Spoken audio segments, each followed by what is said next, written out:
Chapter 19.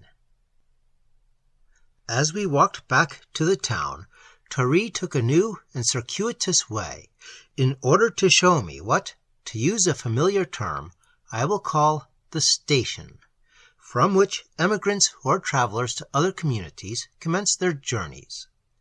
I had, on a former occasion, expressed a wish to see their vehicles. These I found to be of two kinds, one for land journeys, one for aerial voyages. The former were of all sizes and forms, some not larger than an ordinary carriage, some movable houses of one story and containing several rooms, furnished according to the ideas of comfort or luxury which are entertained by the Vril-ya. The aerial vehicles were of light substances, not the least resembling our balloons, but rather our boats and pleasure vessels, with helm and rudder, with large wings or paddles, and a central machine worked by Vril. All of the vehicles, both for land or air, were indeed worked by that potent and mysterious agency.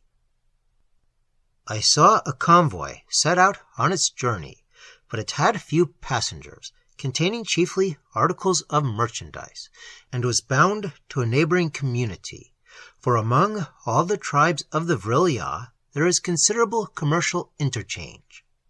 I may here observe that their money currency does not consist of the precious metals, which are too common among them for that purpose. The smaller coins, in ordinary use, are manufactured from a peculiar fossil shell, the comparatively scarce remnant of some very early deluge, or other convulsion of nature by which a species has become extinct. It is minute and flat as an oyster, and takes a jewel-like polish. This coinage circulates among all the tribes of the Vril-ya.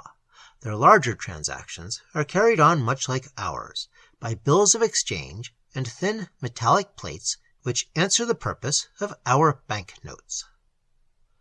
Let me take this occasion of adding that the taxation among the tribe I became acquainted with was very considerable, compared with the amount of population, but I never heard that anyone grumbled at it, for it was devoted for purposes of universal utility, and indeed necessary to the civilization of the tribe. The cost of lighting so large a range of country, of providing for emigration, of maintaining the public buildings at which the various operations of national intellect were carried on, from the first education of an infant to the departments in which the College of Sages were perpetually trying new experiments in mechanical science. All these involved the necessity for considerable state funds. To these I must add an item that struck me as very singular. I have said that all the human labor required by the state is carried on by children up to the marriageable age. For this labor the state pays, and at a rate immeasurably higher than our own remuneration to labor even in the United States.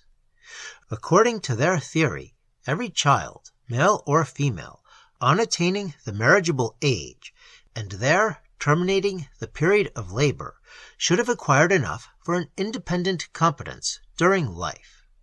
As, no matter what the disparity of fortune in the parents, all the children must equally serve, so all are equally paid according to their several ages or the nature of their work.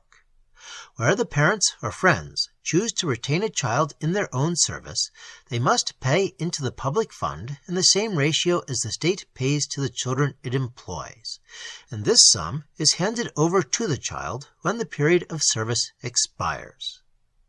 This practice serves, no doubt, to render the notion of social equality familiar and agreeable.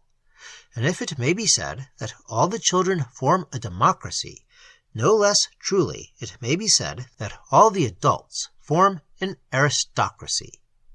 The exquisite politeness and refinement of manners among the Vril-ya, the generosity of their sentiments, the absolute leisure they enjoy for following out their own private pursuits, the amenities of their domestic intercourse, in which they seem as members of one noble order that can have no distrust of each other's word or deed, all combine to make the Vril-ya the most perfect nobility which a political disciple of Plato or Sidney could conceive for the ideal of an aristocratic republic.